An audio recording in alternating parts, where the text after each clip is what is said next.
Hello అందరికి నమస్తే friends, అందరూ బాగున్నారా? ఈ కువైట్లో ఎన్ని గంటలకు డ్యూటీ ఉంటుంది, ఎన్ని గంటలకు డ్యూటీ ఉండదు అని చెప్పేదానికైతే లేదు. 24 అవర్స్ డ్యూటీ అయినా పడవచ్చు. ఇక్కడ ఇప్పుడు రంజాన్ నెల కాబట్టి రాత్రంతా తిరుగుతారు, పొగలంతా నిద్రపోతారు. ఇక్కడ పొగలంతా నిద్రపోతారు, రాత్రి అంతా తిరుగుతూనే ఉంటారు, షాపింగ్లు అన్నీ చేసుకుంటూ ఉంటారు. ఇప్పుడు కరెక్ట్ టైం చూపిస్తాను చూడండి, ఎన్ని గంటలు అవుతుందో చూడండి. 3:21 ఇండియా టైం అంటే కరెక్ట్గా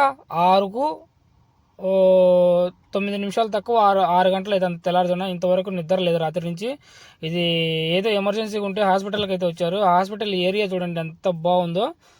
ఇక్కడ అది ఎదురు కనబడేది పార్కింగ్ ప్లేస్ అనమాట. ఆ బిల్డింగ్ మొత్తం అంతా పార్కింగే. ఇక్కడ చుట్టూ ఎదురుగుండే సైడు పార్కింగే. హాస్పిటల్ చూడండి ఎంత పెద్దది. ఇది జహరాలో ఉంటుంది. ఇది చాలా పెద్ద హాస్పిటల్. ఇక్కడ ఎంత ఉండదో ఆ పక్కల బ్యాక్ సైడ్ కూడా అంతే పొడుగు ఉండదు హాస్పిటల్.